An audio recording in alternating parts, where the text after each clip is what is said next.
snap them. We can pretty much assume we're online now. Cool. Woohoo! Woo! Go and watch my new video, everyone. I just uploaded. I saw that. I haven't had a chance to watch it yet, obviously. No, of course not, because I literally just uploaded it as you Skyped. Yeah.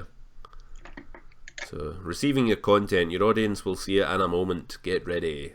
Get ready tonight. See, I would have no idea how to do all this. I didn't until about a month ago, but then Duncan told me about this program called OBS, and it just makes it so easy. It's really, really easy, actually. That's good. It's just my fucking computer. Oops, my computer's rubbish. Didn't mean to swear there. I don't think it's actually started streaming yet, though, as such. No, it hasn't. It wouldn't. I could do it if I went into the office. It's just we sit upstairs in the living room, and obviously Sparky would be next to me, and occasionally he'd be playing a game and swearing, and so it'd be harder for me to do it because there's a lot more people walking around and stuff. Yeah. So we are now live. Woohoo! Okay, so hey guys, if you're watching this live, or if you're watching it at a later date, my name's the Creepiest of Pasta, and I'm here with my PokePal, Ammy Mansfield. Yeah. Ammy Mansfield. Yeah. Say it again, Amy. Ammy Mansfield. Ammy Mansfield. So the Creepypasta and Ammy Mansfield normally would be joined by Player Base, Duncan from Player Base, but he is currently busy at the moment, so we're not joined by him at the moment. Wait, what? He's picking his bum. Oh my god. Oh my goodness. So there you go. Yeah, we're just gonna have a little chat about some stuff, PokePal related, not Pokemon related. Who knows? The first thing I wanted to talk about, Amy, was buying a booster box versus buying individual packs. Yeah, cool. So, for those that don't know, the Pokemon price of one booster pack is now gone up to $3.99.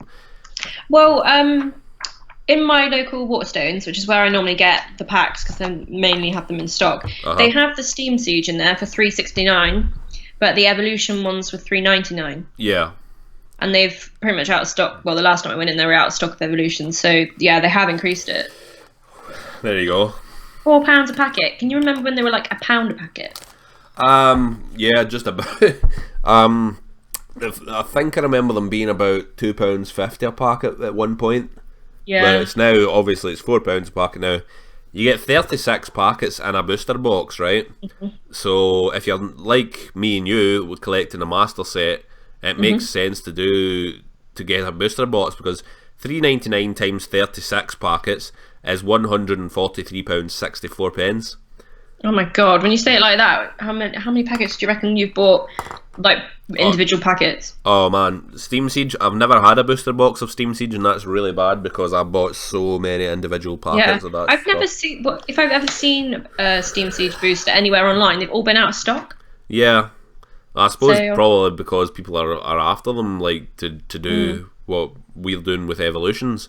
Because the pulse is so rubbish on them as well. Yeah, absolutely. But a booster box will run you about £105 if you get it from some reputable online retailers, and that's a difference of £38.64. That's you saving the guts of £40 by buying a booster box. That's another 10 packets. I know. Well, yeah, exactly. That's unbelievable, isn't it? Yeah. The markup on them is absolutely incredible. Crazy. But it's worth it. I mean, some people say, I don't want to spend, like wherever it's £90 to £100 all at one go. But if you don't, and you buy that many packets over a course of time, you've actually spent more money. So it makes more sense to do that once. And then, if you want to open it little by little, then do so. But it would cost you a lot less. Well, that's the thing. That's what I don't know, because the last booster box I bought was of Evolutions. I opened it all in one go, and it took me over an hour to do. But it was just a brilliant experience. But at the same time, like I'm budgeting really hard right now, so it might make more sense for me when I get my new Evolutions box in. I believe it's supposed to be coming in on Friday. When I get that in, it might make more sense for me to sort of eke it out a little bit. Have 3 packets here and there, and I'm with you on that, because I I did a similar thing to you. I opened the box all at once, but I split it into 3 separate videos.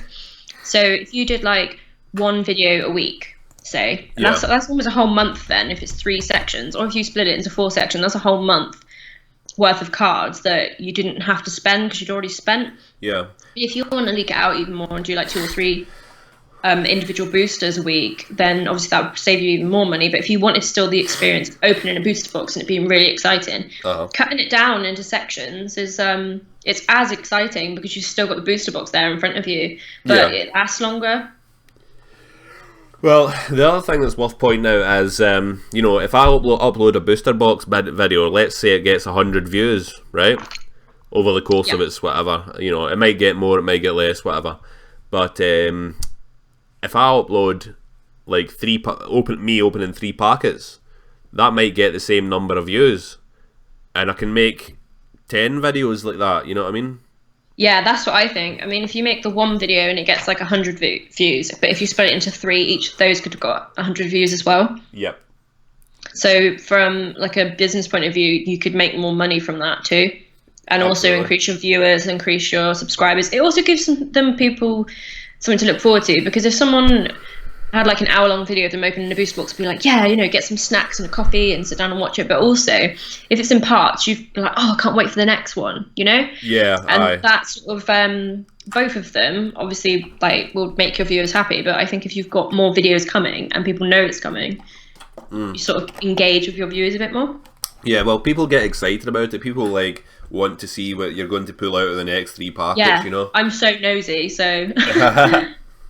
Well, the thing is, especially if you pull something good, there becomes like sort of an inherent sort of idea that you're going to pull something as good or better the next time. Yeah. I think that's what is part of it, is the not knowing, and it's quite addictive, like opening it and not knowing what you're going to get. Like you can have a card worth £50, or you could end up with the regular rare crap. So it's the not knowing, I think. Yeah, that's the thing. I mean, it's sort of like Schrodinger's Pokemon, isn't it?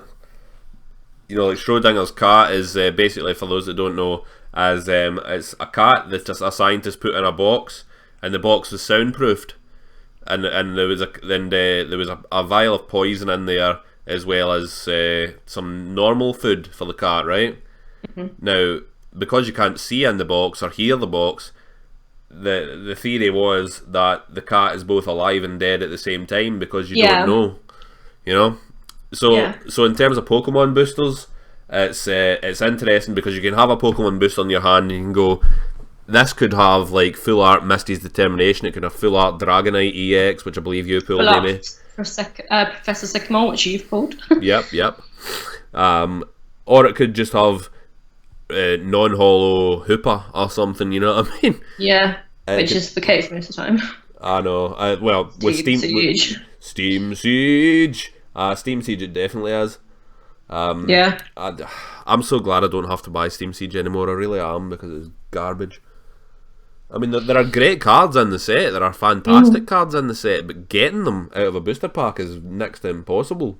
I said to you a while back, didn't I? I was like, boycott Steam Siege, because I was so annoyed with the polls, because having, you know, seen the other like Generations, for instance, opening a packet of Generations, you're almost guaranteed to get something good. And Evolution's practically the same. The Steam Siege cards was so disappointing to me, especially after like such a long time of not collecting, and then getting back into the collecting and just being disappointed every time you open a damn packet of Steam Siege. Yeah. But when you introduced me to the idea of the Master Set, it sort of made it more exciting, because every time I opened the pack, I knew I was going to get some sort of reverse that I needed. So that would be great. Yeah. But it's almost like you get like obsessed with wanting to pull something good, and every time that you don't, you then need another packet. Yeah. Do you know what I mean? It's like a fixation. Then you didn't do that, so you have to the next time. Exactly. I know exactly what you mean there. The longest time I was trying to get that Professor Sycamore, and it's almost like with Steam Siege, especially with Evolutions, that wouldn't be so bad, or Generations, that wouldn't be so bad. You know, if you're trying to pull a Mega Charizard EX, you might pull a Leafeon EX. Well, yeah, I mean, you pulled 2. Yeah, so I pulled 2 Mega Charizard EX, which is one of the most expensive cards in the whole set of Generations. 2 of them within the space of a couple of weeks from just random booster packs I bought on eBay. Yeah. Not even a special set or a box or anything, just 2 individual packets. And yeah, you go and buy like 4 Steam Siege and you end up with a regular rare in every packet. Yep. Just shoot yourself in the face. I know. As sort of like, it's opening packets of Steam Siege. I always said it was like, headbutting a brick wall and expecting the brick wall to beg for mercy. Almost, yeah, because basically you guarantee 8 cards out of the pack. Is it 11 cards now? 10. I don't not even know that. You never really realised, do you? But like 8 of the cards you definitely know you're not going to need. Yeah. Because then you got the reverse and then you get the... Yeah. It might be a holo, but you definitely need the reverse of some kind, but you just don't need it. I know. I literally saying that actually right next to me right now, I have a pack, like, I always like put my extras that I don't need into piles. Okay. In set order. So, you've got like grass, fire, water, electric. Oh, yeah. And I've literally got a thing of like probably about 50 cards right next to me of Steam Siege that I didn't need. Wow. Just from a couple of packets that I've opened.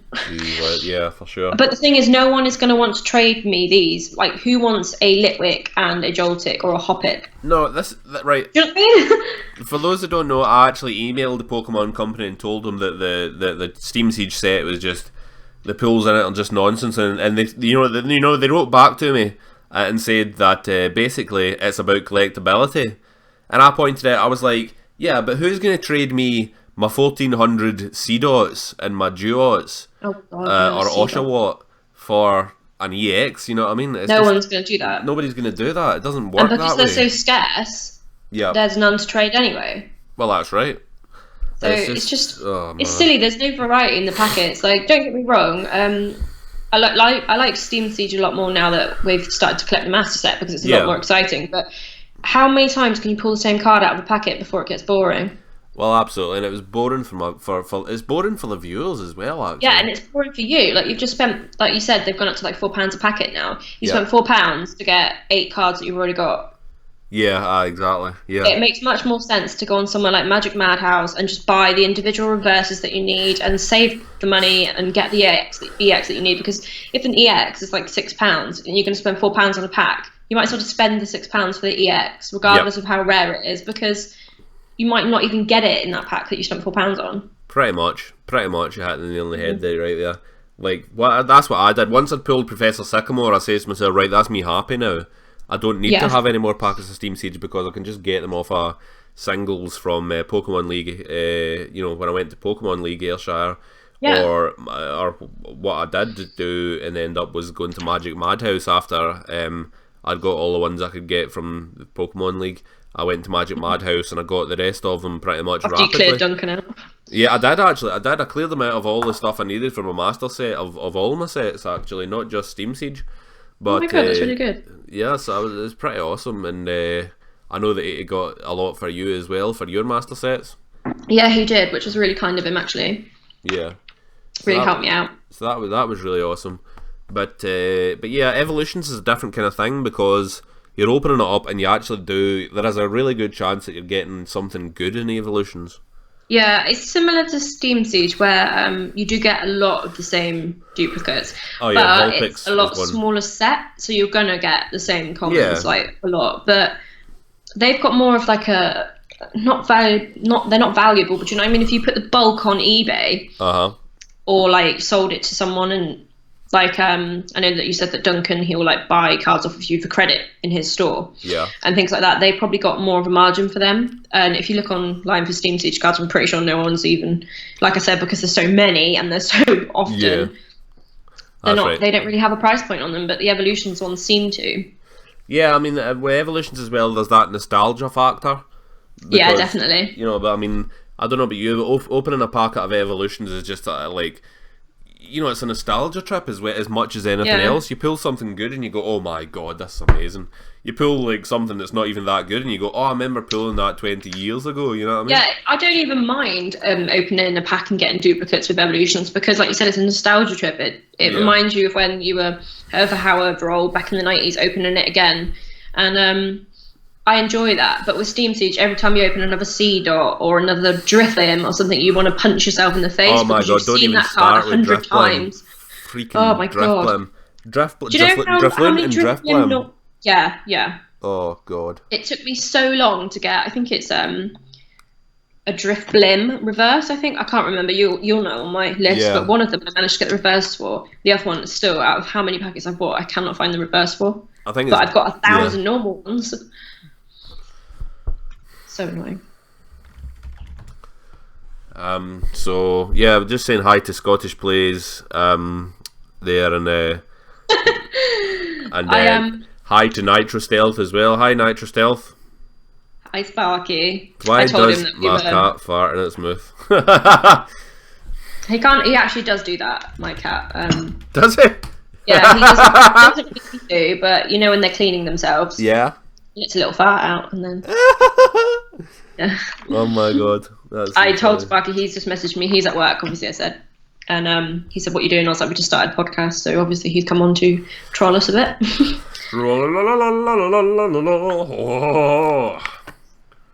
No idea, buddy. There you go. So I think it's Drift Blim you're talking about there. Yeah, I can't remember. It's one of the two that's on my. Well, see, the thing is, I pulled the reverse of that fairly early on, and then from then on, it's like Drifloon and Drift Blim. Oh my god! If I never saw another Drifloon or a Drift Blim in my life, it would be too soon. Or another Seedot. Oh, Seedot. Oh, don't even start me with Seedot. Oh god. I'm gonna go for these cards and see. Like Hoppip and Yanma aren't that bad. Then Larvesta, you always pull one. Oh. Chimchar. Oh my, right, Chimchar is probably the worst because it's the most annoying freaking card in the world.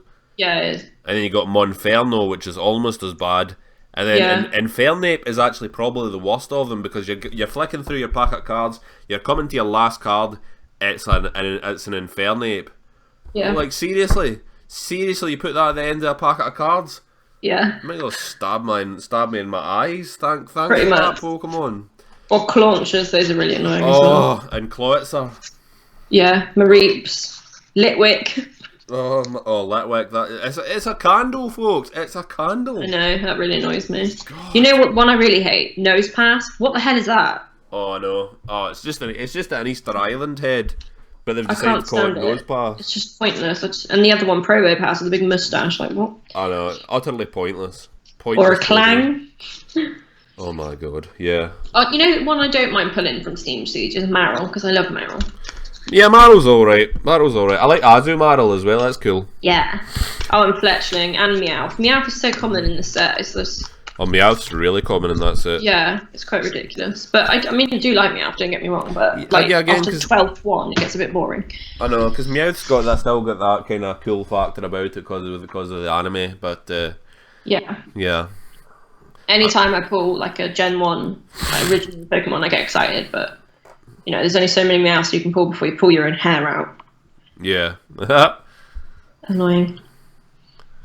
I know what you mean. It's it's pretty rubbish. So from that point of view, buying a booster box is definitely better than yeah. Nitrocells just says member. Member. Meh. Have you been watching the new South Park? Yeah, aye. Oh yeah. Member Vulpix. Member Vulpix. Member Mewtwo, but a regular rare version. Member Pikachu. Member Pikachu again. Member Vulpix.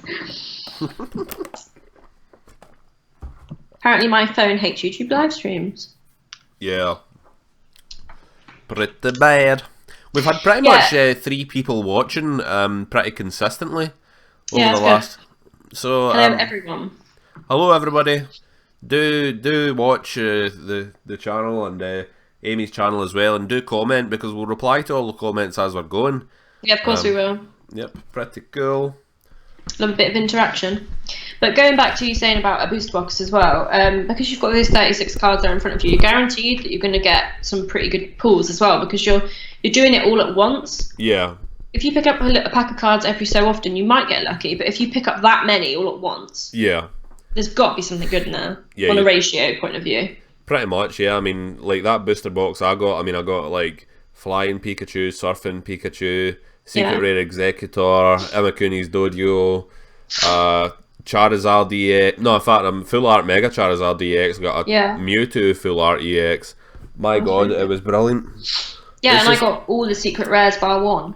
Oh yeah, which I have got now because I ended up getting it from an individual booster packet. But I know that people have said, "Oh, they aren't real secret rares," but like they are sort of, but you know, to get them all, like nearly all of them in that one booster box, that felt amazing because then already you've got, you know, your secret rares and your full arts and stuff are normally harder to pull. So straight away I was like, great, I don't have to spend how much money then trying to find the other ones that I need. And the other thing about that is, of course, that you know, you might pull one set of EXs or whatever, but then one of your pals who's opened a booster box, you can actually trade because you might get a doubler of some of your EXs. So then that's why you can actually trade instead of trying to trade 14 Drifloons. You know what I mean? Drifloons. I hate Drifloon. I hate even saying his name. Hate him.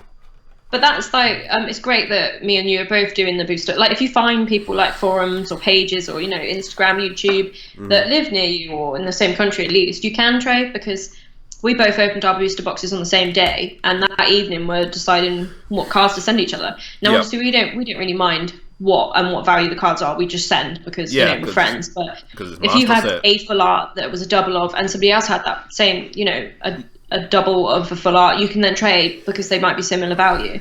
Yeah, it just makes so much more sense because you can complete your set so much more quickly. Yeah, and spend less money. Yeah, there's something really nice about a master set as well. Like what a lot of people do is, you know how pretty much every card apart from your breaks and your EXs has a reverse holo of it. Yeah. Well, what a lot of people do is they get the normal one and then they put the reverse holo on top of it in the same ducat, if you like, and the very same one. But I don't. I have them side by side because it's that's what I do. Yeah. Because then you get to see the entire thing. You get to see the normal, then you get the reverse holo, then you get the next normal, then you get the next reverse holo, and it's just that's why I do it. Nice. You can see the full set then, because like having the reverse, that's on top of the normal card. That's great, but I have it so that you can see every single card in the set. Then. Yeah. Hi, LK Plays. Hello. It's a much more. I think it's a better sense of accomplishment. Mm-hmm. Also, it looks better in a folder because you've got like a full set rather than less cards, I suppose. Yeah. Speaking of which, I'm going to get my folder now so I can have a look. Oh yeah, I was actually just thinking about doing that myself, to be honest. Yeah, I've got two separate folders. Like, one is my Pikachu folder, and I keep all the sets I really love in it, and then I've got my Eevee one, which is like all the newer sets. Yeah. So Steam Siege is in that because it's a love-hate relationship with Steam Siege. Oh yeah. I really, really want to complete it and do a master set, and at the same time I'm just like, God, I hate opening a packet of Drifblims. You sometimes feel like that. It's just like eight Drifloons, a reverse Drifloon, and a regular rare Hooper. Yeah, exactly. Oh my God. I'm getting there with my generations though, to be honest. Like, I pulled that Articuno full art, which I was pretty pleased with. Oh, that's awesome. Yeah, so it's mainly just some reverses and a few EXs I need now, I think. Yeah, I haven't bought anything for Generations in a while. I think Generations wise, I've completed my Radiant collection and pretty much most of it. I've got all the Ultra Rares. So basically it's just kind of like, I'm just going to get singles for the rest of it, to be honest. Yeah, I was thinking that too, because obviously, you know, I have that Elite Trainer box, but I'm not allowed it until after Christmas. So I think probably that will that'll get me on my way to completing my master set. But I'm also doing a regular set, like a normal, not worrying about collecting every reverse. Yeah. Because I love Generations so much that I do want to do a second set, and that might seem a bit obsessive, but I just love the pulls. Like, opening a packet of cards of Generations is so much more rewarding and fun than opening a packet of Steam Siege. Yeah, oh, it definitely is. I mean, yeah, I can't disagree with you there at all. It definitely is. I'm actually going to turn my light on so I can see my packet of my Steam Siege set as well. I fancy a look through that. The other good thing about doing a master set is, you know, you can always look back at it. You get more pleasure out of it that way, because you're not always looking for the next EX. You can take a second, like what we're doing just now, and just have a look through and say, oh, I remember pulling that, or, you know what I mean? Remember Evolution? Remember that card? Remember Evolution? Aye. So, oh man, it's so good. You just get a right good thrill every time you have a look through the folder as well. It's just brilliant. Especially from like a nostalgia point of view, like we've said, because these cards were the cards that we had when we were younger. I think having a master set of them is so much cooler. Do you know what I mean? Because you're like, oh yeah, I've completed the set, and I had all these cards when I was younger, and you can look at them all, and it just reminds you of that every time. It does. For me, anyway. It's really, yeah, no, absolutely. It's really, really nice as well. And the other thing about it, not to sound too financially motivated here, but the plain truth of the thing is that a master set is worth much, much, much, much, much more than, you know, pretty much any other version of a set that you can get. You know, if you collect the entire set of Steam Siege, that's worth a lot of money now, but it's going to be worth even more in the future. Yeah, because that person has had to open so many drift blimps to get a full set. Yeah. I mean, I'm just looking at my EXs here. I'm right at the end. I'm looking at my Mega Steelix EX there. I'm looking at my Gardevoir EX full art. That's just a beautiful card. I have the Mega Gardevoir EX from Steam Siege. I pulled that. That was pretty cool because I was like, yes, finally a good card. Yeah. And that was probably the first like EX pull I ever had from Steam Siege, I think. For sure. I'm looking at my Pokemon Ranger I pulled and my Professor Sycamore. Oh yeah, you gave me your double of the Pokemon Ranger, didn't you? I did. Yeah, I did. You see, this is why it's great doing well, just collecting in general, but doing a master set with friends or whoever is so much more fun because not only like if you pulled a Pokemon Ranger or if you pulled another full art, you're like, oh great, I could sell that on or I could trade it. Yeah. You're like, oh yeah, I can give it to my friend blah, and they'll be really happy. So it's almost like again, like when you buy the booster box and it saves you money and you can both do that together or like as a group, but you're all collecting together as well, so it makes it all much more fun, I think. Yeah, it's you get the pleasure of pulling the stuff yourself. But like for me, and this will probably be the same for you.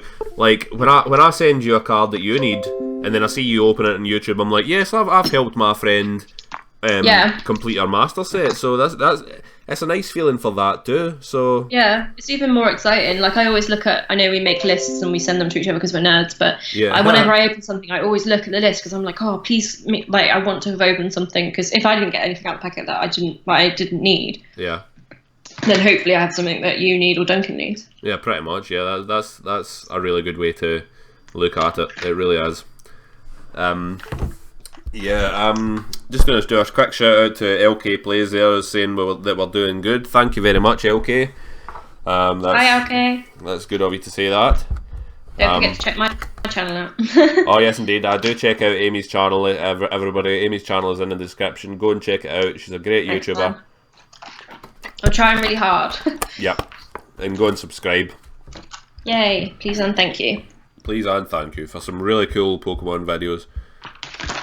Meowies. Happy Meowies. Your editing is so good, Amy, by the way. Like, I wish I could... Thanks. Like, I'm actually thinking I should send my videos to you for you to edit them. Edit them, yeah.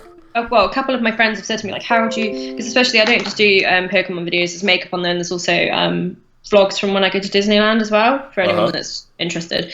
But a lot of people that they've been on holiday or they're going to Disneyland or whatever, they said to me, like, you know, could you help me edit the videos after, because they want to do that but they have no idea how to. Oh, that's awesome. But yeah, which is pretty cool actually, because I just do it and I know that I'm not no way near as good as some YouTubers out there if they're really fancy editing and stuff, but I try to make it, even if it's just like a packet of cards opening, that I try to make it look as cool as I can, because it's more enjoyable to watch, I think. Yeah.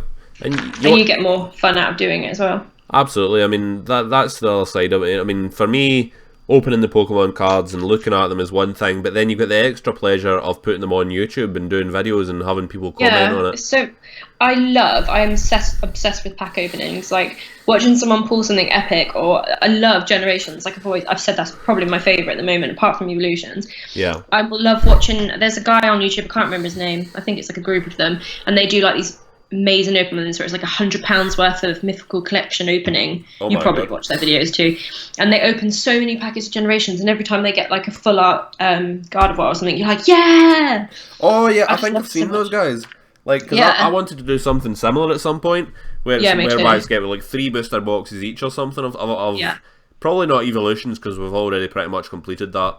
But like one of the next sets or something, we all get together and just like mass opening, you know what I mean? Just like bam, bam, bam, and like all of your like ordinary bulk stuff, after the master set's been completed, of course. But all your ordinary bulk stuff gets put to one side, but then in the middle of the table or wherever we're opening, you just put like all your cool stuff, and it's so cool to see all the cool stuff going down. You know what I mean? I just love that.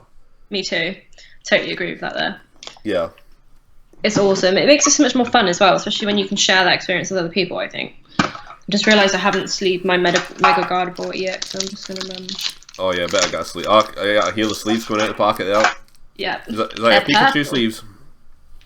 Pardon? Is that your Pikachu sleeves? No, I don't have any Pikachu ones yet. Oh, do you not? No, I wanted to buy some, you know the ones that you and Duncan had both sent me before with the... Oh yeah, yeah. I wanted to get some from Duncan, but he didn't have them in stock, I don't think. Ah. But I'll have the Pikachu 20th anniversary ones from the Elite Trainer box when I finally open it, the Generations one. Oh yeah, that'd be cool. But I just picked up some... Is that a Generations Elite Trainer box? Yeah. I didn't know there was such a thing. Yeah, Generations Elite, they're... Boy, it's the... What's it called? It's the one with the Pikachu head on it that you opened on your YouTube, and it's got 10 booster packs of Generations in it. It's got 10 booster packs of Generations in it? Yeah, you opened it, the Pikachu one. No, I had a Pikachu EX one, but it only comes with 4 packets. No, hold on. I'll find the link and I'll tell you what it is. Yeah, send us a link. I don't know. You opened it on YouTube, and that's why I wanted one. Hold on, I'll find the actual name for it. I'm getting confused. Generations Elite Trainer box. Generations Elite Trainer. Oh. Yeah. It's like black with the gold Pikachu. Yep. The 10 packets. It's me, mate. I'm talking absolute nonsense. Yeah, I thought you opened it. I've seen you actually have the box in your hands, you weirdo. Oh my god, I'm such an idiot. I was thinking. I don't know. Then. I was thinking of something completely different. Yeah, no, I opened a packet. I opened a Generations Elite Trainer box. Yeah, that was awesome. I can remember you doing it because that was one of the reasons I really wanted to. Because you pulled a Pikachu full art, didn't you? I remember you doing that. Because you sent me one of your. Oh yeah, I pulled 2. Yeah, and then I ended up pulling 2 out of 1 Pikachu EX box. Yeah. How crazy is that? I know. That'd be awesome to open that at Generation. I'd forgotten all about that actually.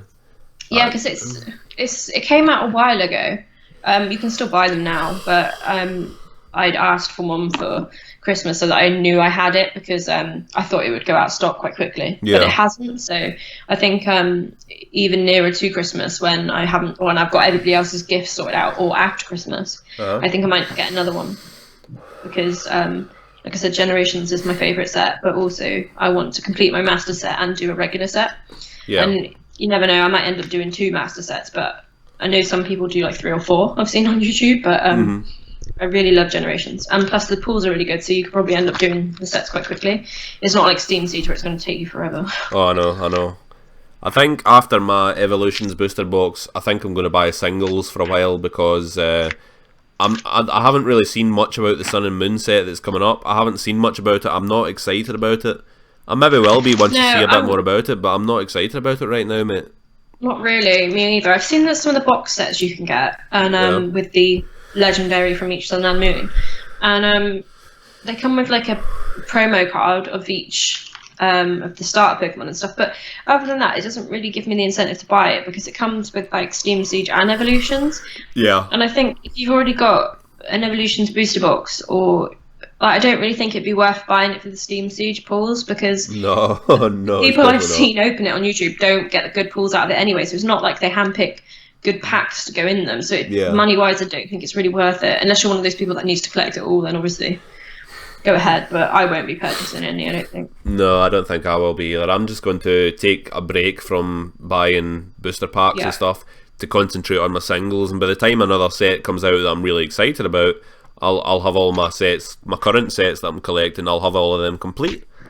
So exactly. So then you can invest more time and money into another set. Exactly. But I'm trying to do a few simultaneously, and it's not hard, but it's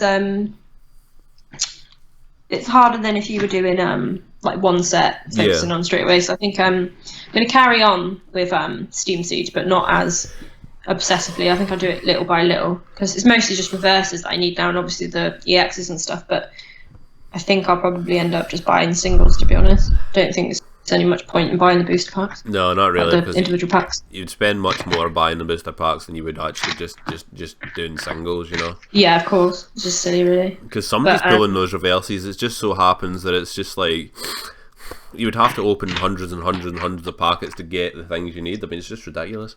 Yes, if you divide that by how much a pack is, or times it by how much a pack is, and the chance that you might not even get it, it's just not really worth it. Like, if you want to spend the 30p on the reverse, it'd probably be better than spending the £4 on a packet. Yeah, well, for sure.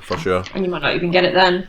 But like I said, my Generations is the one that I love the most, so I'll probably just carry on with that, to be honest. Obviously, Evolutions as well.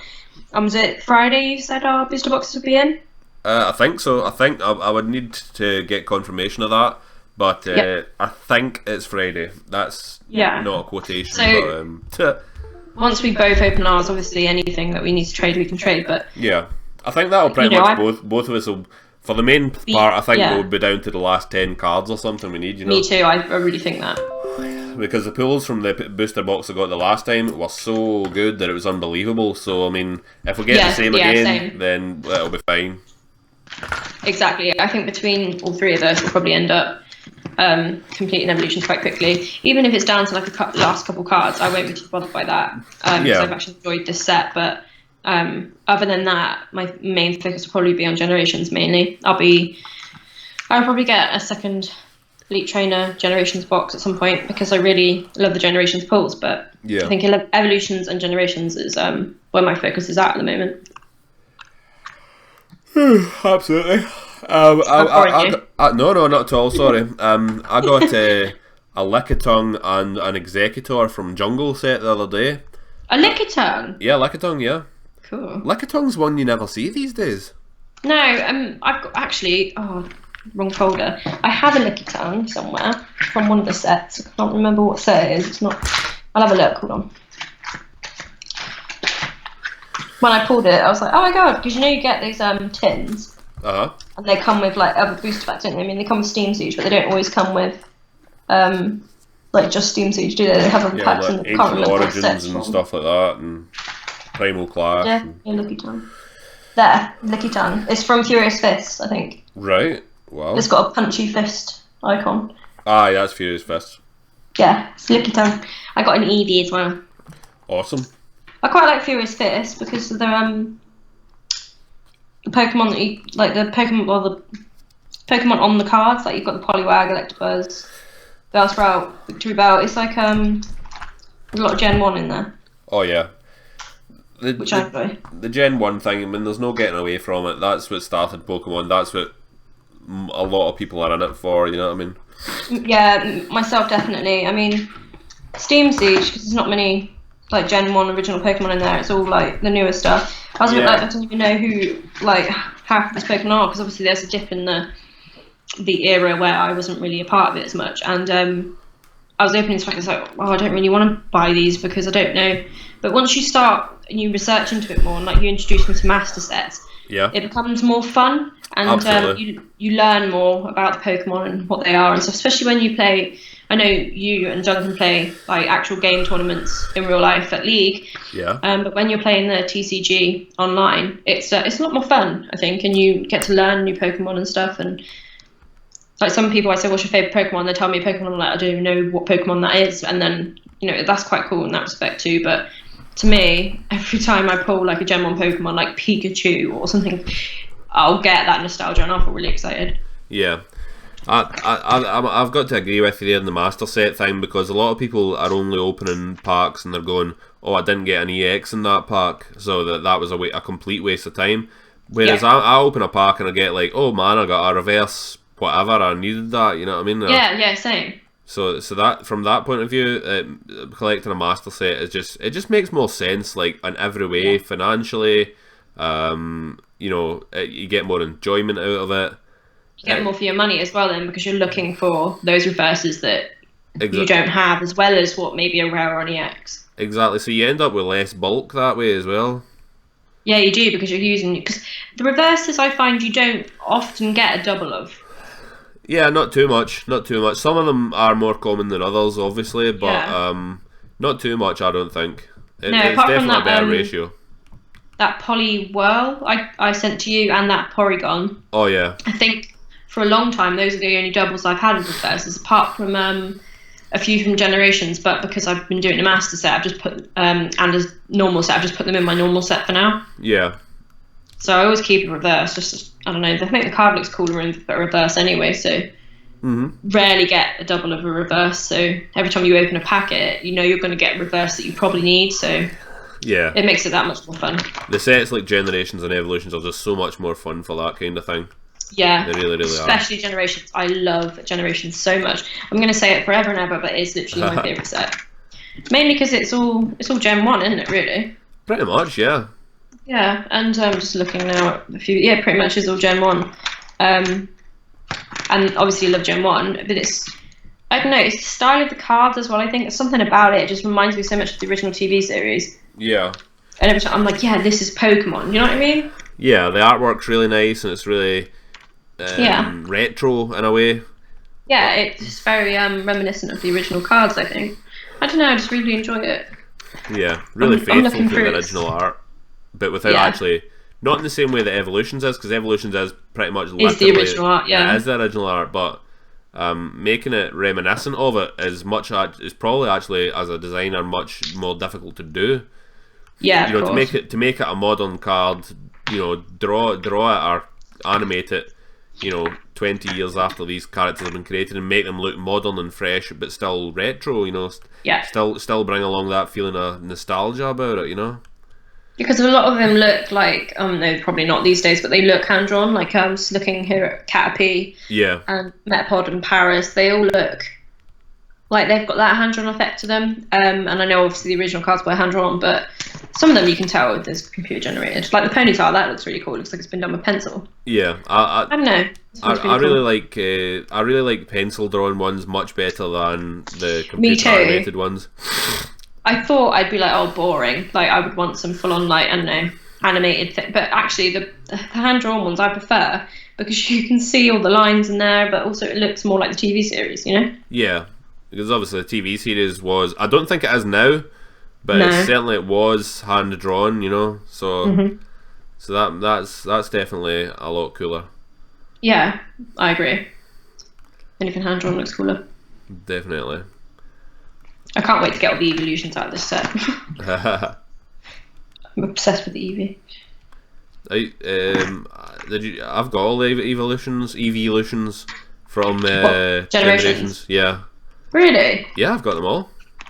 I haven't. I got Leafeon EX like a few weeks back, and that was the last one. That was the last one that I needed. So that's cool. I have two Vaporeon, a Jolteon. I know. The Jolteon's actually one of the most valuable cards in the set. Yeah, I've kept that in a sleeve in the folder. That is not leaving the folder. No, definitely not, because it's very, very playable as well. That's the thing. Yeah, it's got no retreat cost. Yeah, I know. It's just ridiculous. I have two of the Radiant Collection regular Sylveon EX, and I have two of the full art Sylveon EX. Yeah. Oh, wow. And I have the Flareon EX. I pulled that the other day. I showed you, didn't I? That video will be coming up on my channel soon, anyone that's wondering. But when I pulled it, I was like, yes! Because on the TCG online, I have, I think, 2 or 3 I play in a deck. Right. And I really wanted to have the card, like, actually in person, because it's just such a cute card. Yeah. I haven't played the TCG online in quite a wee while, actually. I started to again, because I go through stages where I get obsessed with different games and do different things for ages, and then I'll phase out and not bother with it. But I started going back on the TCG again, because going back to the original topic of budgeting, you always get that I want to go and buy a pack of cards, or I want to open a pack of cards sort of thing. And it's almost like an addiction, and it's just like AA meeting. Yeah. So I thought, well, if I play the TCG, not only is it fun and I'm learning more about the cards, but then you can earn your like coiny things up, and you can buy a packet, or not buy it, but you know what I mean, spend the coins in the game, so you don't actually spend any money. So it's a lot more fun. You still get the thrill of opening. Yeah, definitely, I agree. You really do. So, I do prefer playing on like in real life, but I mean, as you say, you don't have a league near you. No, unfortunately, I don't. You should start one.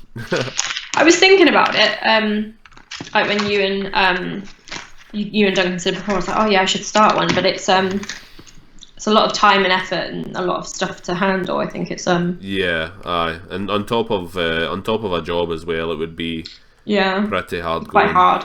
I will look into it though because there's none around here, so it'd probably be a good thing. But yeah, it would be nice to. I'd be too scared, like that you guys have your decks and you go and you know what you can play against and stuff. I'm not really like that clued up on it. Like I love playing the TCG online. Yeah. And I've won a lot of matches, which I'm really proud of. But if I had an actual deck, I wouldn't know what to do. Like, or if it was a good deck, or if I went in and if I was going to get smashed, or what. Because I've said to you before, didn't I, that mostly my deck is Pikachu. Yeah. But I put things in my deck that I'm like, oh yeah, that's cute, but I don't know if it actually does anything within the game. Like, if I put it on the table, people are like, oh my god. The fun of it is that like you can test it out and stuff. You know what I mean? It's like. You can test out your deck and stuff in real life, and you can test it out online as well. But it's sometimes it's better.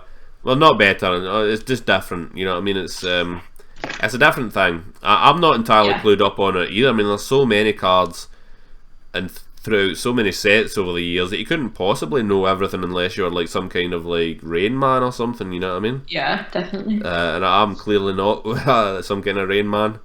So it's like. Yeah, it's a difficult one. It's a difficult one to think about, really. It'd be nice to make a deck though, like an actual in-hand one, because obviously I have one on the TCG. And the thing with the TCG as well is that online specifically, when you open like a pack of cards in real life, you get those cards. You then put that code in, you might not get the same cards. That's true. So on the TCG online, I've got a lot of cards in there. Like I said to you, like the Flareon, I didn't have that in person. I had it on a couple on that on the online game. So you can make a deck easier, I think, through the game, because a lot of those cards I don't have in my person, but it would be cool to like go through my collection and try and make myself a deck, because I've never thought of doing that before. Yeah. And that would be cool again, because you get to revisit your collection and go through. Well, what a lot of people do is they make a deck and then they test it out and it doesn't work, so they make a new deck completely from scratch. But what I did with my deck, I've only got one deck. I only use one deck, but I've tested it so many times and stuff that it's pretty good against pretty much anything. I mean, it's cool. You know, I'm not worried about going to a tournament and being embarrassed or anything like that. You know what I mean? Because I know that I've worked really hard on it, and that it just works. You know what I mean? Yeah. So like, sometimes like persevering with it and changing bits here and there and getting to know your cards really, really well, like what the attacks do, etc. That is probably the biggest advantage you can have. Just sitting researching it yourself, and I mean, you maybe play a game with your deck and go, right, okay, well, I got scudded because I used that card. I'm not going to use that again. Yeah. Or that kind of thing. Like, a lot of people have an idea for a deck, then they make it and it doesn't work, so they just scrap it and try and make another different deck, and then that doesn't work, and then they just scrap it, and etc, etc, and just. So the best way to do it is to actually know your cards and research it really, really well, and do it that way. That's what I think. Yeah, I think you're right. I mean, like I said to you before, I just like the cute cards, and I'm a sucker for that, like the Pikachus, your Meowths, Raichu, things like that, or the evolutions. I'm like, yeah, that's cute, I'll use that. But it would be cool to like research how that kind of deck could be good against other decks, because I'm sure if I went in with a Pikachu deck and there was like, I don't know, Mega Venusaur EX deck, that would just poop all over me. But it'd be cool to win a tournament with a Pikachu deck, don't you think? That'd be very cool. Yeah. The problem with Pikachu is that a lot of the cards, there are good ones out there now with the Pikachu EX.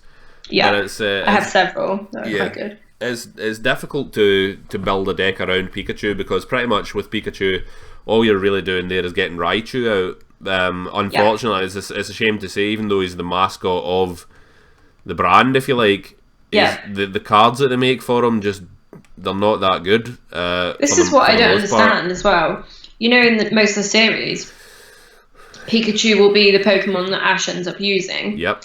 And he seems to like own everyone. I know his Pikachu is very specific, but he wins against most people where he blows people up with this one Pikachu.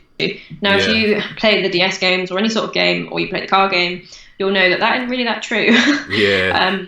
I'm one of those obsessive people that I will use a Pikachu throughout the whole of the DS game. He'll be my number one. He won't move. I won't let him evolve. He'll be like level 100.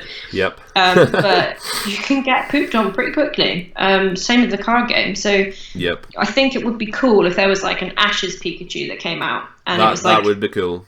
Yeah, and it was that specific. You know, it had loads of HP, had all these movesets. I think that would be pretty cool. Because then he would, you know, be what we think Pikachu is on the TV screen. Yeah, that would be brilliant. I would totally agree with that. It'd be really nice to see, like somebody build a deck completely around Pikachu. I'd love that. Yeah. And to have it work really, really well.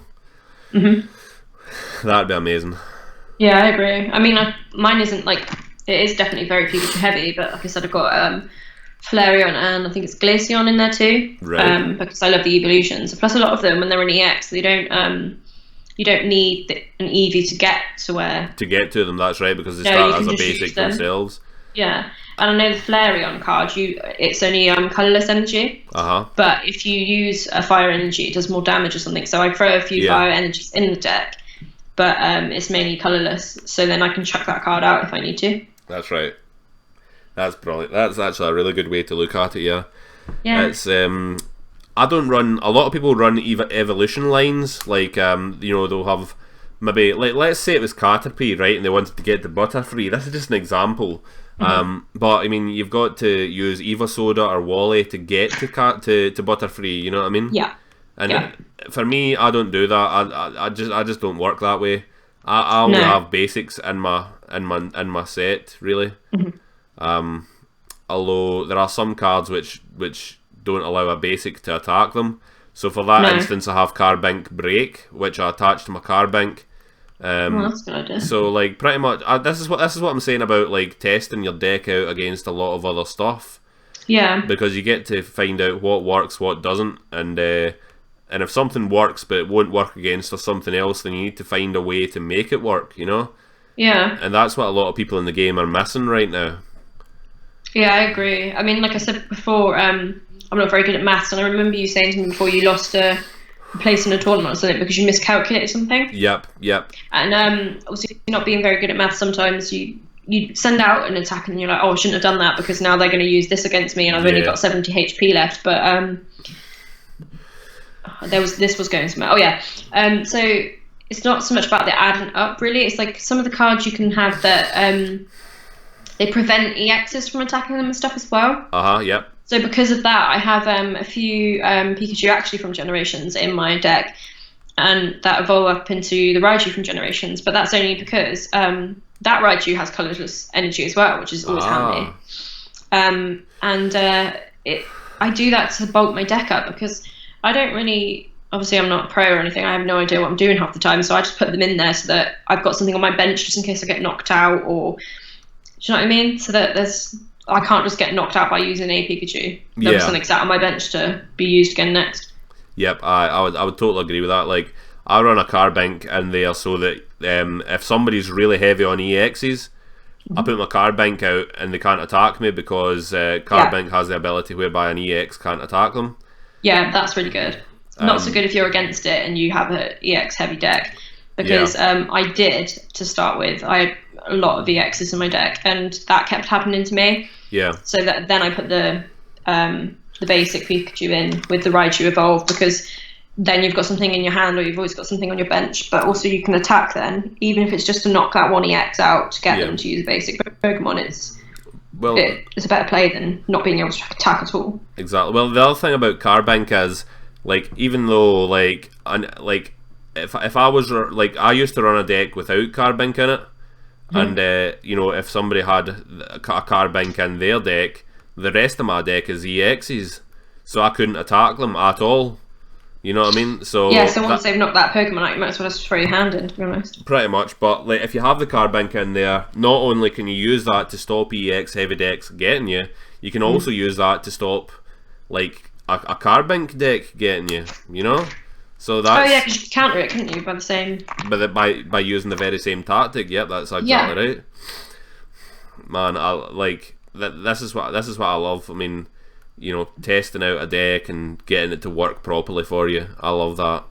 Yeah, it's like I said, I had no idea what I was doing as soon as I think it was you and Sparky first introduced me to the TCG online because I didn't really have any idea when I was first collecting the cards game. I wasn't throwing the codes away, but I was just giving them to Sparky because I didn't know what they were for. Yeah. And obviously starting to learn the TCG and stuff, it was really fun, and you learn what the cards do and sort of, I mean, obviously everyone starts off with the decks that they're just given on the game, don't they? But when I was like, oh, I can't build my own deck, I don't have any like good cards, I don't know what to do. But I find it a lot more fun using my own deck that I've built than using a pre-made deck. Yeah, because it's a lot more fun.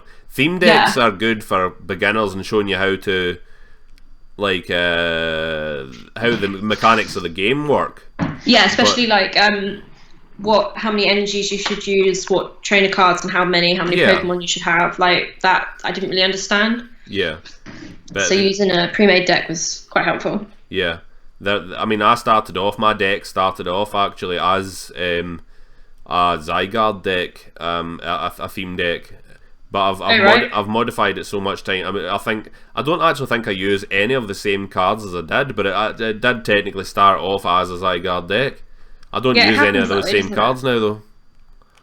Yeah, I think I started the same. I had all these, well, obviously I had Pikachu in it because Pikachu's my favourite, but I had a lot of just EXs or full arts in there because I thought they were the coolest cards, but it was all different ones. Like I had Psychic, I had Electric, I had, Water in there, loads of different stuff, and I didn't realise really that you should really stick to fewer because it's easier. But I was just like, all these EXs, they're really cool, and then like you say, you get those cards that block EXs, and then I had no idea what I was doing. But I think the more I played, the more I did realise it would be pretty cool actually. I mean, me and Sparky are coming back up Scotland and in March, so it would be cool. Maybe I could get some cards together and build a deck and come to League with you guys and try my hand at it, because I probably would be rubbish and get knocked out straight away, but it would be fun to actually play it in real life. I don't even know how you do it, like how you set it up and stuff, so that's cool. And we could always record it as well. Yeah, absolutely. Watch you kick my ass against a Pikachu deck, like, or Amy beats the Creepiest Pasta with a Pikachu themed deck. Yeah. Oh my god. Oh. That funny, I killed him. Yep, that's funny. Yeah, no, that'd awesome. be good. That'd be good fun. Are you coming up in December? You saying, or January? No. Sparky will be up the week of the 13th of December. I'm not entirely. I think he's leaving on the 11th. I think. Right. Unfortunately, I haven't got the holiday left now to go with him because of the funeral. But he'll be up for a few days then. So. That's pretty cool.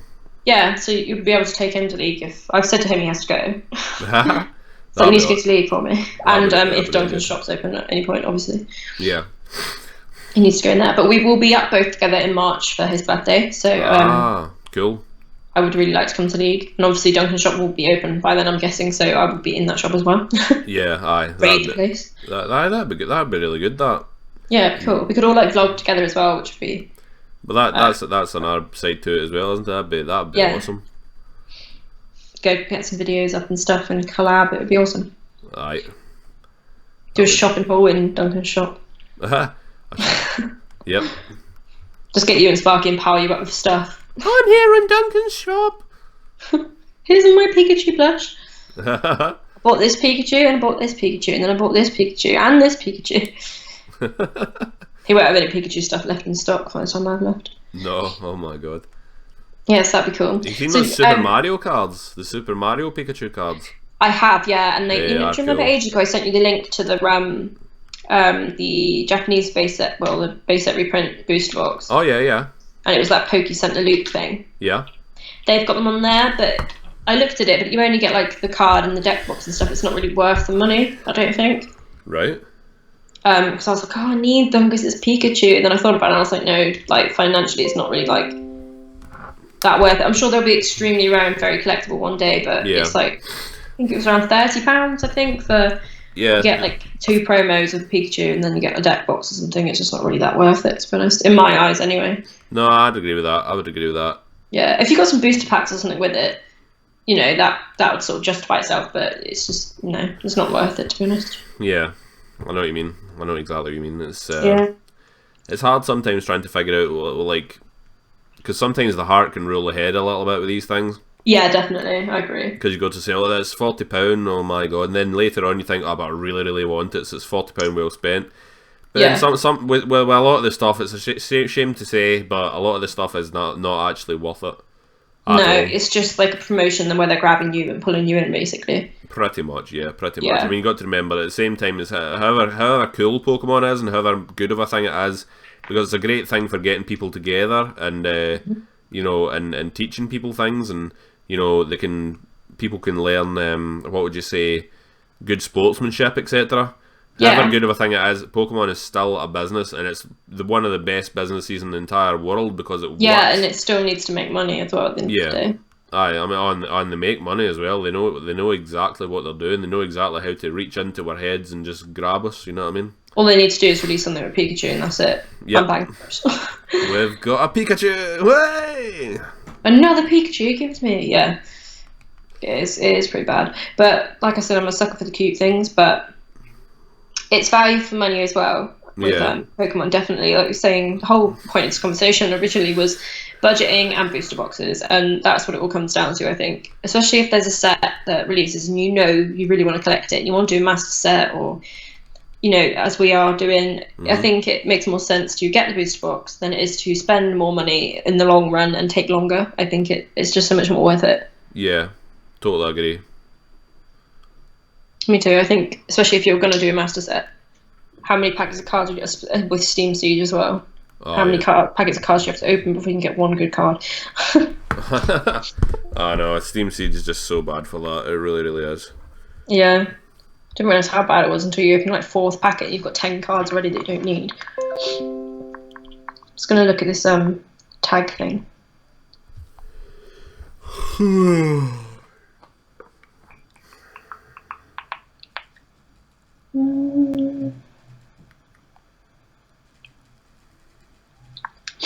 So there's a question here, it's like, which Pokemon is the cutest? We all know it's Pikachu. Oh yeah, these questions. Oh yeah, fire some of them out, they were good. Okay, so one here is, which games do you have? Pokemon games. Which games do I have? At the moment, I've always got an emulator kicking about with Pokemon Blue and Red on it. But at the moment I'm playing Pokemon Black. And Pokemon White and Pokemon Mystery Dungeon as well. I've got a DS Lite, but it's got one of those cards with an SD. Okay, piracy here, warning. I had one of them years ago, and so you can download the games and put them on it. But you know, I mean, I don't mind that because it's just, you know, it's just cheaper, isn't it? Yeah, of course. So yeah, I've got one of them.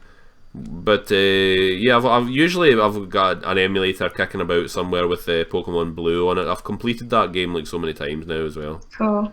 I really want you know, like, I know Game do it, I'm not sure where else does it, but you can buy like the 3DSs, they've got the internet stuff on them, haven't they? And the Nintendo store, and you can re-download. I'm sure you can get Red and Blue, but you can get Pokemon Yellow. Oh yeah. And obviously it's Pikachu. I really want it, but I don't need another DS game. I've played Pokemon Sapphire. What's it called? The one with the big whale on it. Amiga something. Amiga Ruby. Yeah, but the other one, the blue version with the whale. I don't know what that one is. It was the one before X and Y, I think. Sapphire? Heart Gold? It might be Sapphire. Either way, I was playing that for a while because Sparky bought it on my DS from the Nintendo shop because he didn't at the time have a 3DS. Yeah. So I ended up playing it because he got bored of it. So obviously I had like 6 Pikachu in my bag. So I played that for a while and really enjoyed that. But I recently got Pokemon Y. Oh yeah. 3DS, and I really love that game. It's awesome. I really, really like it because I really enjoyed the XY series as well. So playing the game and seeing all the characters from them in the series, that was pretty cool. I've like taken it slow though. I'm trying not to complete the game because I really want to make it last before Sun and Moon come out. Yeah. And I have one of the mystery dungeons as well. I can't remember which one it is, but it's where you play as the Pokemon, don't you? And you go through the... Yeah.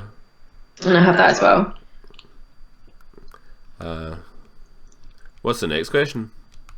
How many seen in the Pokedex of your latest game? So let's do that by Pokemon Go, I think. That would be a good idea. Yeah. Ooh. So how many in your Pokedex in Pokemon Go? I've only got 53. Oh, I'm totally going to slay you with this. I'm pretty sure I've got 133. Oh my god. Yeah. Wow.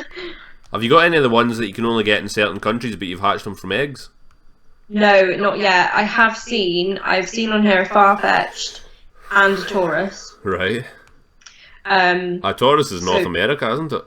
Yeah, and the Farfetch'd is Australia, I think. Wow.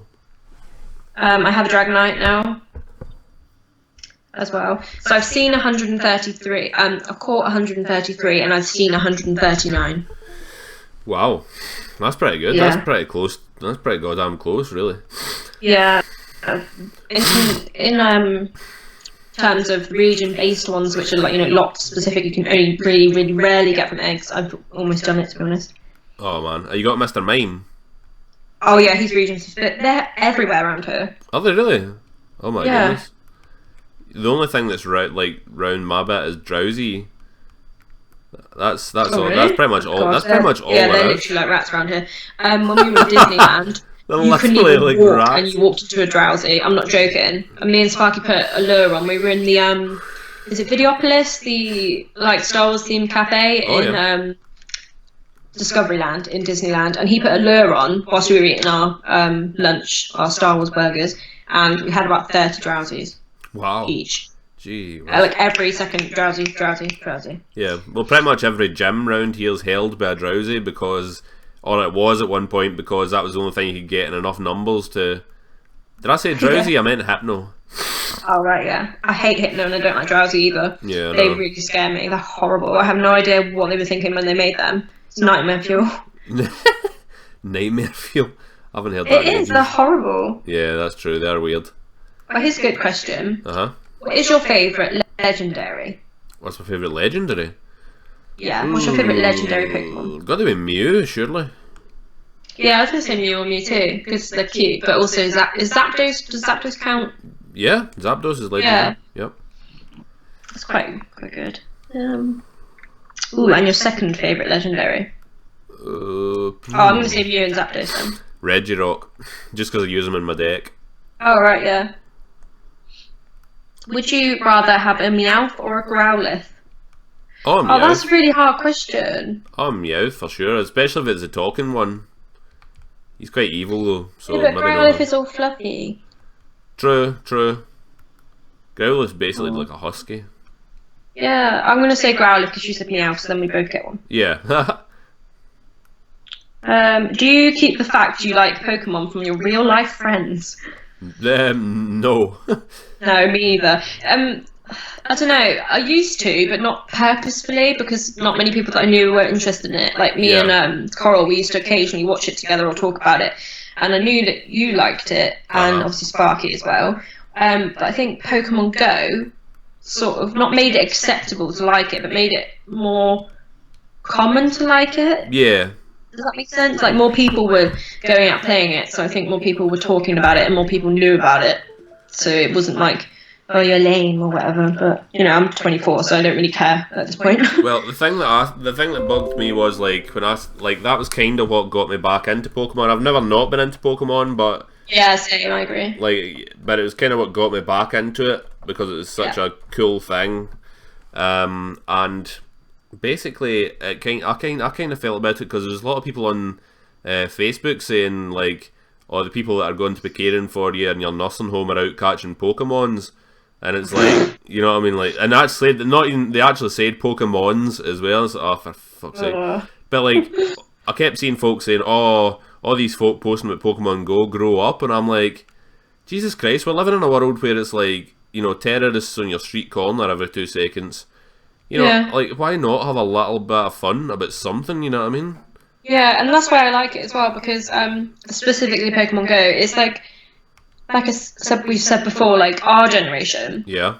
Although, you're a little bit older than me, all enjoyed Pokemon, and you've got younger kids now getting into it and learning it, but also people like my mum play it. I mean, she's level 30, so she's doing pretty good. And we go out with her and we play, and obviously there's a huge age gap there, but because when I was younger, she brought me up with it. She's playing it, my dad's playing it. There's so many different generations of people going around and playing it, which I think is awesome, because it gets people are like, it's childish, but it's not really, because it's getting people out of the house and walking around and stuff. And everyone's known for years that you know, kids are just playing games inside, they're not doing anything out and about. Well, it's a game that gets you outside. Yeah, I would agree with that. It's you know, from a point of view, what would you say? From the point of view of exercising and stuff, it's been probably been the best game of all time. But I mean, what else has got people out to do walking and stuff? I mean, I read about people that have like really severe social anxiety and stuff, and the only time they've been out in the last like 5 years or whatever is to play Pokemon Go. Yeah, actually, Pokemon Go helped my confidence and my anxiety quite a lot. Because I wouldn't really care. Do you know what I mean? I have a Pikachu backpack, like it's from the 90s, like the vintage Nintendo one that was specifically for a Game Boy. Oh wow! And really? I bought that. Can you send a picture of that? I'd really like to see that. Yeah, I will. I got it on eBay. Get this, for like £10. Oh wow! Yeah, and it came with a free Meryl. Really? Like a Meryl teddy, yeah. I've seen them on eBay, and I've been watching a couple of them for a while, and they were like still really good condition. It was like, you know, ranging from £20 up to £40. I was like, I'm not paying that much for a backpack. Yeah. And then I found him, and it was used, so he's in a used condition, but he's still in very good condition. $9.99. I think postage was probably like a couple quid with this free Meryl, and I was like, well, I'll do it then, because I only want the backpack, and that's cheaper than. You get two things then for that. So I gave Sparky the Meryl because it's his favourite. Oh, awesome. That's yeah, awesome. but I walked around wearing that all summer, having people shout Pikachu at me, or like, oh wow, I love your backpack and stuff, and I was like, oh thanks, and it's just, it boosts you up a bit. You don't really care about walking down the street playing a stupid game on your phone when you're got a Pikachu backpack. It gives you a bit of confidence as well. Like, yeah, it does, and it gets you out and about and doing things. Like normally through the summer, working nights, I'd be asleep most of the day, but it changed a bit. I was like getting up to go out and stuff, and it was a lot of fun. Yeah, well, at the time when I was just starting to sort of been able to come out of the house again and stuff, you know, I was, you know, I couldn't talk to people. I got a terrible, really weird headache and stuff when I was talking to people. I couldn't look them in the eye, and it was physically painful to talk to people. But then, like when I was playing Pokemon Go, I'd go to like the nearest like Pokestop or the gym or whatever, and you can tell when the other people had their phones out and they were playing in Pokemon Go. Yeah, you know what they were doing. Yeah, so you have a wee talk to them and a wee laugh with them. It's quite good. Yeah, it's quite fun actually. You end up talking to groups of people that you would never even have known. Yep. Which is good. Okay, another question here is, which evolution do you like the best? Ooh, that's a really hard question. Yeah, I have two in mind already, which is can be quite hard to choose between the two. Like, right, here's the thing. Like, see, because I'm a Gen 1er, it's going to be Vaporeon, Jolteon, or Flareon, right? Yeah, like, see, I'm stuck there as well. Yeah, because Espeon, Umbreon, Leafeon, Glaceon, and Sylveon, they don't really do anything for me. Not really. Because they weren't the. I mean, it's great that it's expanded as it's gone on, but the three originals will always be like the originals, you know. So in that respect, I choose Jolteon because Jolteon's my favourite. You know, being an electric type and being an evolution. Yeah. But I haven't seen Sylveon. I love Sylveon. I think she's so cute. Yeah. At first I was like, what the hell is that? Just a pile of ribbon. But having watched the series and collected cards more, I really love Sylveon. Yeah. I'm gonna have to say Flareon. Oh yeah. As a fire type. I always choose fire type when I play the early games, so that's why I'm saying that. I love Flareon, but around here, because we live on the seaside, there's so many water-type Pokemon that it just doesn't really make much sense to have a fire-type Pokemon. Oh yeah, for sure, I suppose so, because most of the gyms will be held with water types. Yeah, and if you try and take a gym with a fire type, you just get knocked out straight away. Yeah. Although I do have quite a few 2K plus Flareons on Pokemon Go, which is quite cool. Okay, so what's your favourite fire-type Pokemon? Oh, Craig, that's got to be Charizard, really. It's got to be Charizard. I was going to say Charizard. Yeah. It's got to be Charizard. That's kind of Charizard's everybody's favourite, really. Yeah. I've seen people discuss this before on a different note. I won't answer yet, but who do you think is more iconic and more people know about, Pikachu or Charizard? Do you know what I mean? When you think about it, you're like, oh yeah, and then you're like, actually no, I don't know. It's a difficult one to answer, but here's what I would say. My answer for that is basically everybody knows who Pikachu is, even if they don't know much about Pokemon. Yeah. Like because Pokemon when I was a kid was such a big thing. I mean, it was everywhere. You know what I mean? Yeah, same. It was like, oh man, it was just nuts. So it's like everybody knew who Pikachu was just because it's such a simplistic symbol. You know, you look at it, you know who Pikachu is. Charizard is more known, probably, or more popular amongst Pokemon League players because he's a much more usable card, etc., etc. So, but I'd say probably if you were to go to Japan, you'd probably see more Pikachus than you would Charizards. So that's what I'm going to say. I'm going to say Pikachu. Yeah, I agree with that actually when you put it in that perspective. I think people would know about Charizard if they know about Pokemon, but if you showed them a Charizard, I don't think they'd go, oh yeah, that's Pokemon. But if you showed them a Pikachu, they would say, yeah, that's Pokemon. Yeah, exactly. So following on from that, my favourite fire type.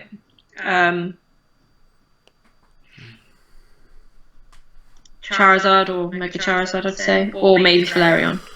But what's going to happen is every time I ask a question like this, I'm just going to choose an evolution, aren't I? So, favourite ice type Pokemon?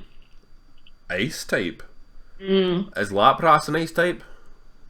Can be, yeah. I think because I have a Lapras with an ice and ability and a water ability. Yeah. I'm going to choose Lapras because Lapras is definitely my favourite one because the Pokemon anime,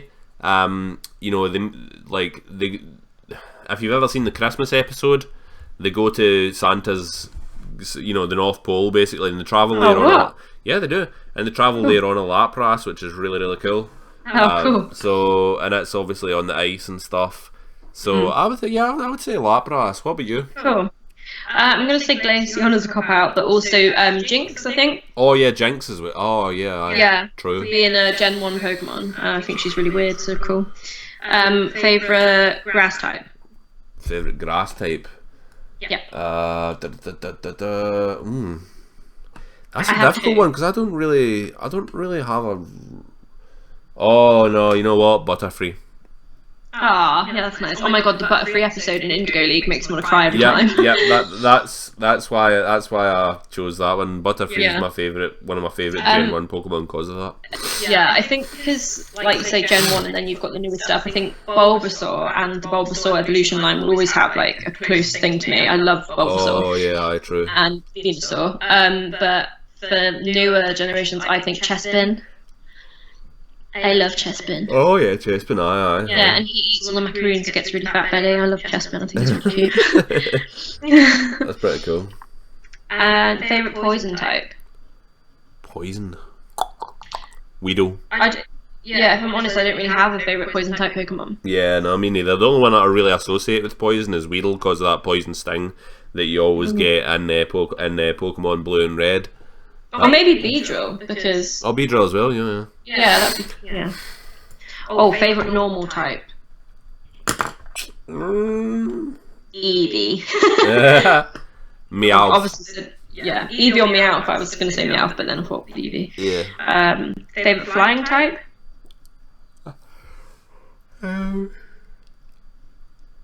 Favourite flying type? Pidgey, because everyone hates Pidgey. I like Pidgey. I'd say Zapdos. Yeah, Zapdos actually. Yeah, Zapdos. Which Pokemon scares you the most? Gengar. Does Gengar actually scare you? Not scare me as such, but yeah, because the psychic types have got that whole he can possess you type of deal, and Gengar's obviously the strongest one in his line. So yeah, that's kind of. I'm gonna say Hypno. Oh yeah. I told you that Hypno and Drowsy are like nightmare fuel. They're hideous. Yeah, true. They're horrible. I don't know how that even got in a children's program.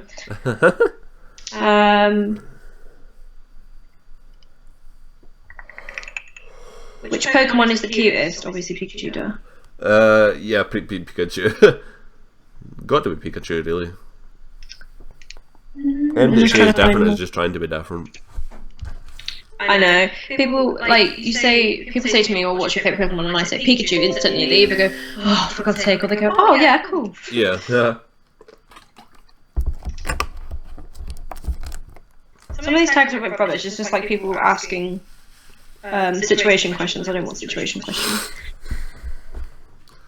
Situation.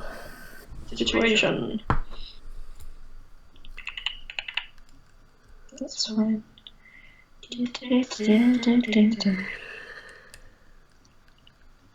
Okay, so I've got two. Okay. Which type of Pokemon is your favourite?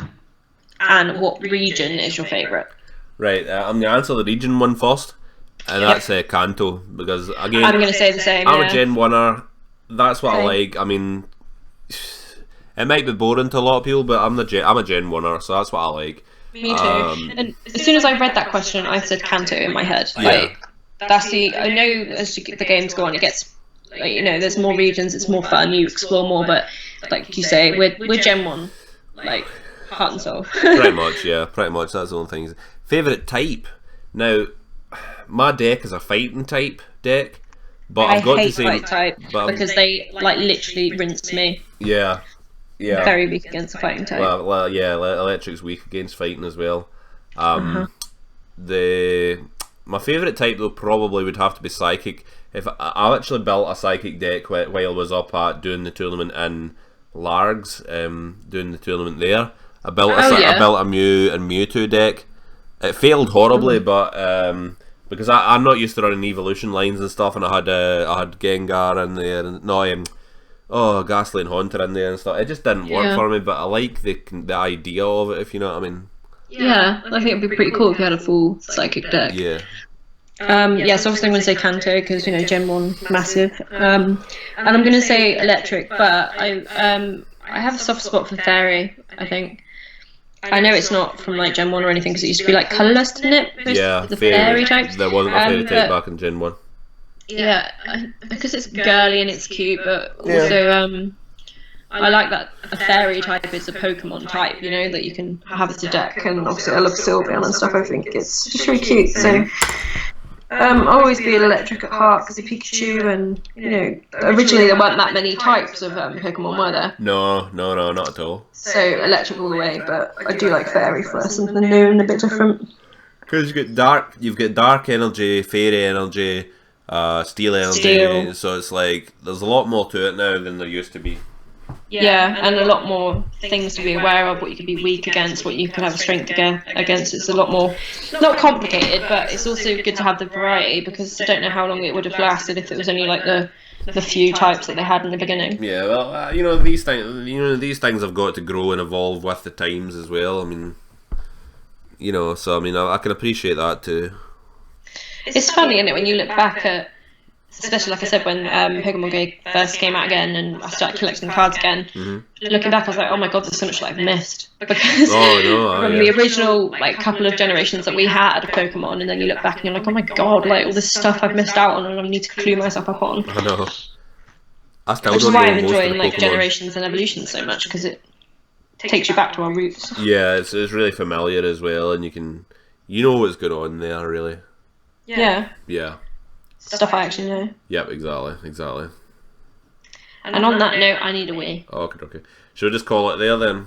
Yeah, I want to get some food before I go to work. I need a wee. Oh, yeah, I did go for a wee before we started this, but I can't hold my bladder for long. I'm sorry. That's alright. Well, it was nice to speak to you, Amy. Yeah, Andy, and it was nice to do another podcast. Thanks for having me on your channel. I had no problem at all. Do like, share and subscribe, guys, and do like, share and subscribe.